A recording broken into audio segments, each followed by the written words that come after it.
Alright guys, the time is finally here. I'm starting on Project Blackout. I'm super excited about it. I've been wanting to do this for a long time, and I spent a bunch of time planning it over the past year and a half.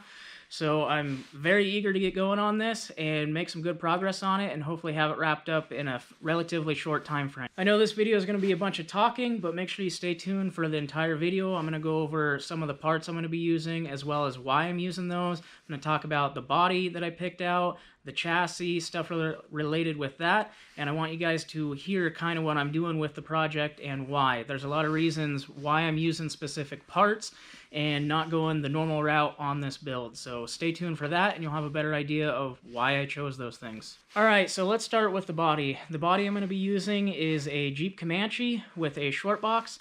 The main reason that I chose the Comanche is I just straight up like Cherokees and Comanches, the body lines they have. They're pretty awesome. I've had a couple Cherokees in the past, and I've never done up a Comanche, so I figured that would be neat to do. And I wanted to have a single cab. I know you can't haul as many people, but this is going to serve one purpose, and it's to be a very capable wheeling vehicle. So the single cab will work good on that part.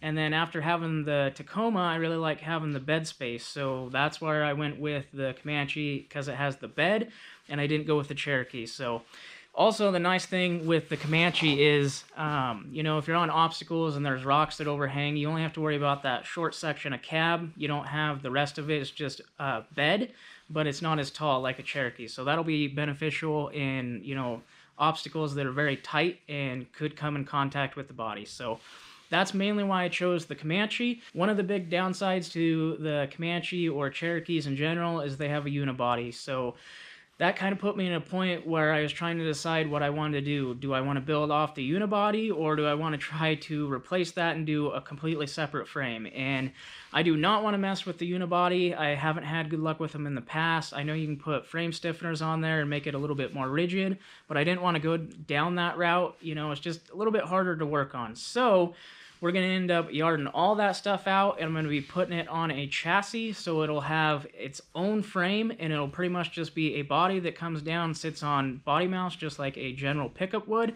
as well as the bed. So that will be really nice for if I need to work on it, I can just lift the bed off, and the chassis is all right there, as well as all of my parts. I can get to them really easily. So we're going to be doing away with the unibody and putting a chassis underneath of it. So, onto the chassis, the main thing that's going to make this thing hopefully work how I envision it.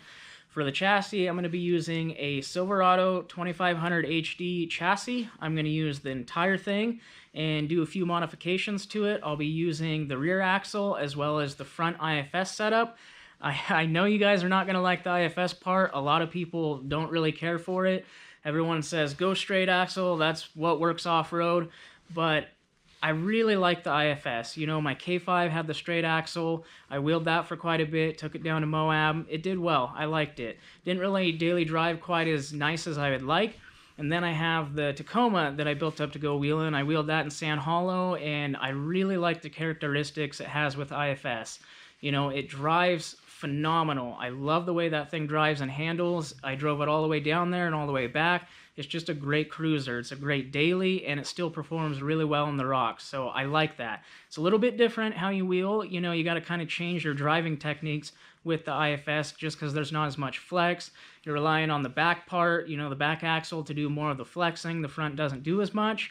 But the downside to the Tacoma is it's not as strong. The front's a little bit weak, and that's something that I'm not a huge fan of that being a little bit weaker. And, going from the 40s on the K5 to the 37s on the Tacoma was definitely a downgrade or a step down in tire size that, I don't know, it's not too bad. It doesn't do as well in the snow, which is fine. I like the drivability a lot more, so that hasn't bugged me too much, but I'm eager to get into something that I can put a bigger tire on it and still have the IFS and have it hold up really well, especially in the rocks. I don't want to go all the way down there and break it and start having problems with it. So that's why I'm going to be using the Silverado chassis with the 1-ton front IFS setup. I think it's really good and strong. You see a lot of people run this stuff in, sled pulling. There's some beefy parts you can put in there. I do have a bunch of awesome parts that will be going into the front of this thing to help it hold up in the rocks. You don't necessarily have to do those, but I'm going to go ahead and put them in from the start, and we're going to see how well it works. So I know you guys are definitely probably going to hate on the IFS. That's usually what I get from people is IFS sucks, it can't wheel, all sorts of stuff like that. I know more people are coming around to the idea of IFS.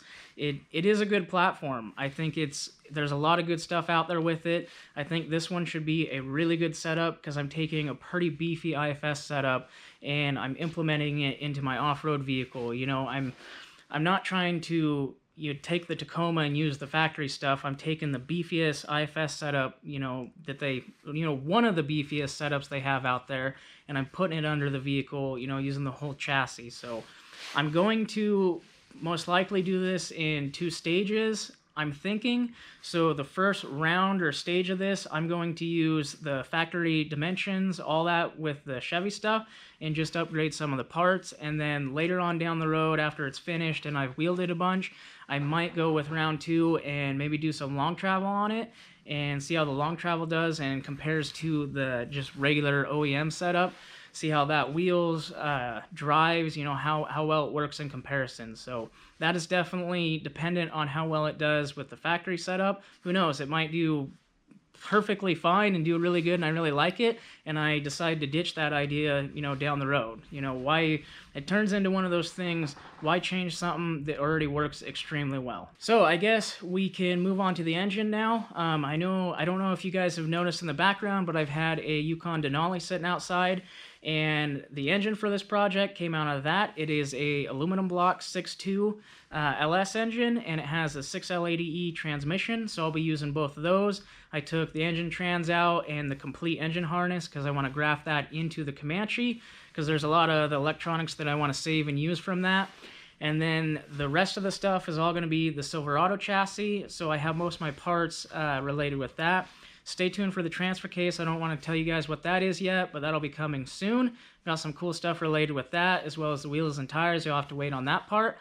But that will be the engine that we're going to be using. There's also some really cool stuff I'm going to be doing to the engine, so stay tuned for that. Hopefully we'll have some big horsepower and make some awesome V8 noises with that. Also, a quick touch on the transmission. That was definitely something that I thought long and hard about what I wanted to do, whether I wanted to go manual or automatic. It's really hard to decide on that just because the manuals are so much more reliable. They're just a handy thing to have out there. You have less problems usually with those. If you break a gear, you have others you can use. You don't have to worry about overheating issues as much. You can bump start the vehicle. That's super handy if you have a dead vehicle. There's a bunch of benefits related with it. But after wheeling the K5 and the Tacoma in rocks and having both those trying out automatic versus manual, I like having the automatic a lot more. It's just nicer. I also like it for daily driving. It's just comfier. You don't have to do as much. I still like having a manual, but I didn't want to use a manual for this build. We're going with the automatic, and the 6L80E will be a great transmission. I'll have the tap shift, tap up and down, so that will be really nice. And I went with the 6L80E also because it has a lower first gear, so I can get my crawl ratio back down where I want it. I think it has a 4.03 to 1 in first, and then the 4L80E has a 2.48 in first, and that's a big difference. So that's a big reason why I went with that transmission and having the extra gears, so it'll cruise really nice on the freeway and interstate, stuff like that. And the 6L80E holds up to big power, which may or may not be coming. So here's the Comanche I'm going to be using. I picked this up from a buddy a long time ago. He decided he didn't want to work on it anymore or was going a different route for his build. So the thing is pretty gutted. It has no engine, trans, or transfer case. It does have the axles underneath of it. He had swapped those into it, but we won't be using those. The interior is also pretty dang gutted. He was messing with some stuff in here. He wanted to get it gutted and swap out the box and harness and some other stuff, but we will not be using that. I don't know if I'll be using the Jeep dash or what, but this is gutted. This will work nice for us because we're going to need to have access to the floor to probably cut that out, as well as the firewall. So we're going to be using mainly just the cab on this. So we are not going to be using this bed, mainly because of the location of where the fuel door is and the wheel well on it. I want this to be a little bit more forward because I want my back axle to be closer to the back bumper, so my departure angle is a little bit better. So I would need to bob the front of the bed if I use this one, and I don't want to do that. And I'd also have to fix the back.